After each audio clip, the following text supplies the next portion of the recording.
तळणीचे खुसखुशीत मोदक करण्यासाठी एका भांड्यामध्ये अर्धा कप मैदा, अर्धा कप अगदी बारीक रवा घेतला आहे, 2 चिमूट मीठ घालायचंय आणि 2 टेबलस्पून तूप. सगळं तूप पिठाला छान चोळून घ्यायचंय. पाणी घालून आता पीठ भिजून घेऊया आणि हे असंच आता अर्धा तास ठेवायचंय. सारण करण्यासाठी 1 चमचा तूप, 1 टेबलस्पून खसखस आणि काही काजू, बदाम आणि पिस्ते मी बारीक कट करून घेतले आहेत. आता 1 कप डेसिकेटेड कोकोनट घालूया. तुम्ही हवं तर ओलं खोबरं किंवा सुकं खोबरंही इथे वापरू शकता. थोडंसं 2 ते 3 मिनिट परतून झालं की 1/3 कप पिठी साखर आणि पाव कप गूळ घातलाय. तुम्ही हवं तर गूळ किंवा पूर्ण साखरही वापरू शकता.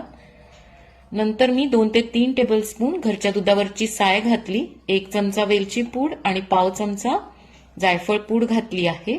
छान सगळं मिक्स झालेलं आहे तर आपलं सारण तयार आहे. पीठ भिजून पण अर्धा तास झालेला आहे. एक गोळा घेऊन त्याची पुरी लाटून घ्यायची आणि कडेने पाणी लावायचं, मग सारण भरायचं आणि सगळं पीठ असं एका ठिकाणी गोळा करून घ्यायचंय. तर मस्त असं पोटलीसारखं हे तयार झालंय. ह्याचं तोंड व्यवस्थित बंद करून घेतल्यानंतर चमच्याच्या उलट्या टोकाने याच्या कळ्या छान करून घ्यायच्या, म्हणजे उठावदार दिसतात. तेल छान गरम करून घ्यायचं, फार कडकडीत करायचं नाही. यामध्ये मोदक सोडून आता तळून घ्यायचेत. तर मस्त असे आपले खुसखुशीत बाप्पाच्या प्रसादासाठी तळणीचे मोदक तयार आहेत.